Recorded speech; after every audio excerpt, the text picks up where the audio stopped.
Bismillahirrahmanirrahim. Assalamualaikum warahmatullahi wabarakatuh. Alhamdulillahillazi anzala sakinata fi qulubil mu'minin liyazdadu imanan bihim. Wassalatu wassalamu ala asrofil anbiya'i wal mursalin wa ala alihi wa sahbihi ajmain. Amma ba'du. Halo teman-teman semua, perkenalkan nama saya Ayu Bulan. Di sini saya ingin mengajak teman-teman semua untuk belajar bersama mengenai ayat yang pertama kali turun dan ayat yang terakhir kali turun.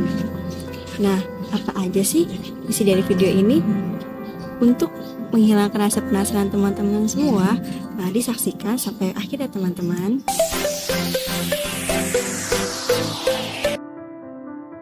Ungkapan yang mengatakan bahwa Rasulullah SAW menerima Al-Quran yang diturunkan kepadanya, memunculkan kesan yang kuat adanya suatu kekuatan yang turun dari atas. Hal ini memberi gambaran sesuatu hal yang sudah turun dari tempat yang lebih tinggi. Juga betapa tinggi derajat Al-Quran dan betapa agung Al-Quran atas ajaran-ajarannya yang telah mengubah perjalanan kehidupan umat manusia, menghubungkan langit dan bumi, serta dunia dan akhirat. Nah, dari sini ada banyak pendapat mengenai tentang ayat yang pertama kali turun dan ayat yang terakhir kali turun.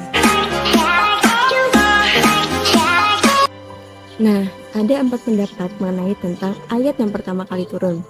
Pendapat pertama yang dikemukakan oleh Syaidatul Aisyah yang menyatakan bahwa ayat yang pertama kali turun adalah surah Alaq ayat 1-5, yaitu Iqra bismi rabbikal ladzi khalaq, khalaqal insana min 'alaq, Iqra wa rabbukal akram, alladzi 'allama bil qalam, 'allamal insana ma lam ya'lam.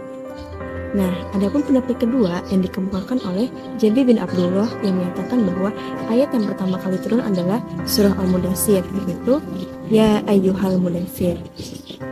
Adapun pendapat yang ketiga mengatakan bahwa ayat yang pertama kali turun adalah surah Al-Fatihah.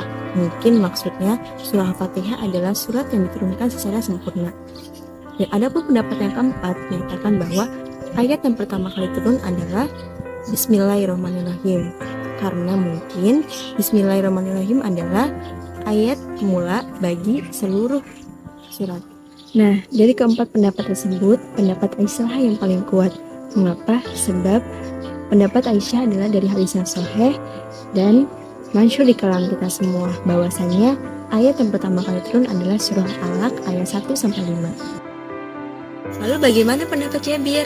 Nah, menurut sebagian ulama bahwasanya ketika Rasulullah meriwayatkan suatu hadis menceritakan turunnya Al-Quran kepada Rasulullah SAW, Jabir itu hanya mendengar akhir dari apa yang Rasul sampaikan. Mengapa demikian? Karena dari hadis yang lengkap, Rasul mengemukakan bahwasanya ketika turunnya wahyu adalah surah Al-Alaq.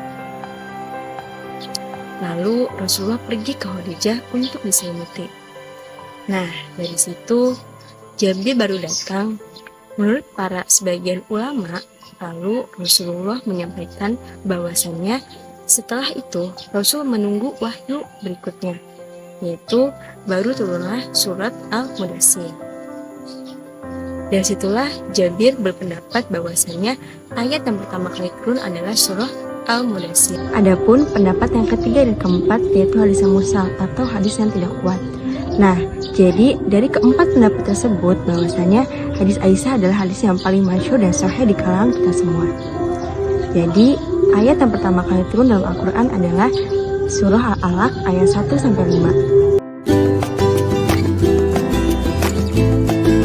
Nah, ada 9 pendapat mengenai tentang ayat yang terakhir kali turun.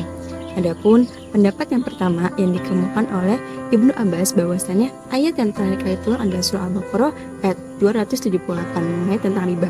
Apa sih riba? Riba menurut bahasa ialah kelebihan atau tambahan. Dan menurut syariat Islam, riba adalah kelebihan dari pokok utang. Nah, adapun pendapat yang kedua yang dikemukakan oleh Imam Nasyai, Ibnu Abbas, dan Syekh Ibnu Jubair mengatakan bahwasanya ayat yang terakhir kali turun adalah surah Al-Baqarah ayat 281. Adapun pendapat yang ketiga yang dikemukakan oleh Syekh Al-Musayyab bahwasanya ayat yang terakhir kali turun adalah surah Al-Baqarah ayat 288 mengenai tentang hutang. Apa sih hutang? Hutang adalah suatu yang dipinjam yang harus dibayarkan pada jangka waktu. Nah, dari ketiga pendapat tersebut tidak ada pertentangan karena masih dalam satu surat yang sama. Pendapat yang keempat yang dikemukakan oleh Bara bin Ajib yang menyatakan bahwasanya ayat yang terakhir kali turun adalah surah An-Nisa ayat 176 mengenai tentang warisan. Pendapat yang kelima yang dikemukakan oleh Ubay bin Ka'ab bahwasanya ayat yang terakhir kali turun adalah surah Taubah. Beliau berpendapat demikian karena sahabat dan ulama pada masa itu berpendapat bahwasanya ayat mengenai tentang isyarat wafat Rasulullah SAW adalah ayat yang terakhir sebagaimana dikatakan oleh Ubay bin Ka'ab dalam kitab Al-Mutadrib. Pendapat yang keenam yang dikemukakan oleh riwayat Tirmidzi, Al-Hakim dan Syahdatu Aisyah radhiyallahu anhu menyatakan bahwasanya ayat yang terakhir kali turun adalah keseluruhan dari surat Al-Maidah, yaitu mengenai tentang halal dan haram.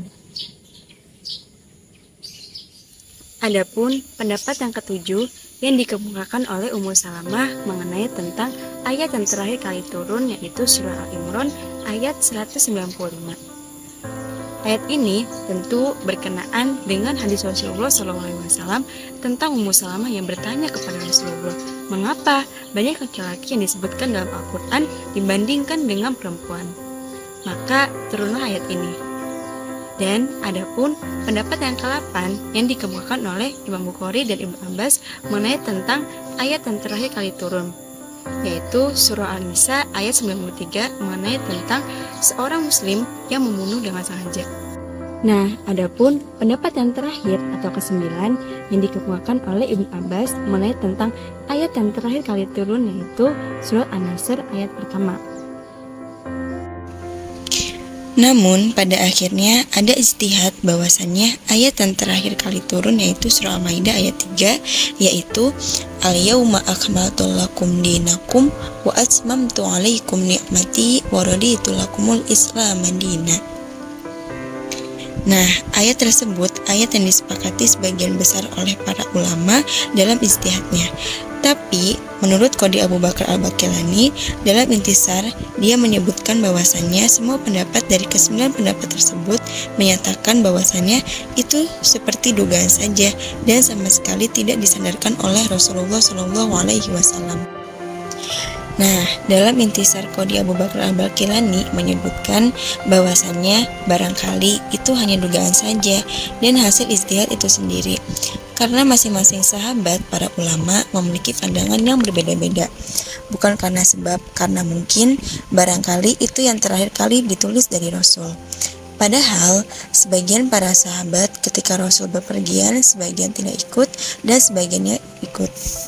Jadi ada berbeda pendapat dalam hal mengenai tentang ayat yang terakhir kali turun. Namun sebagian besar ulama telah bersepakat yaitu surat Al-Maidah ayat 3 ini menjadi surat penutup dalam turunnya wahyu. Bukan mengapa, karena maknanya yang sudah sangat jelas. Jadi, kesimpulannya, ayat yang pertama kali turun adalah surat Al-Alaq ayat 1-5 dan ayat yang terakhir kali turun adalah surat Al-Maidah ayat 3.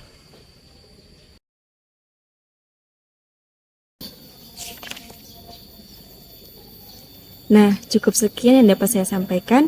Kurang lebihnya mohon maaf. Apabila ada yang salah, itu datangnya dari saya pribadi. Dan apabila ada yang benar, itu hanya datang dari Allah SWT. Dan semoga teman-teman semua dapat bisa memahami dan bisa bermanfaat ya teman-teman. Unzur maqala wala tangzur man qala. Wassalamualaikum warahmatullahi wabarakatuh. See you next time teman-teman.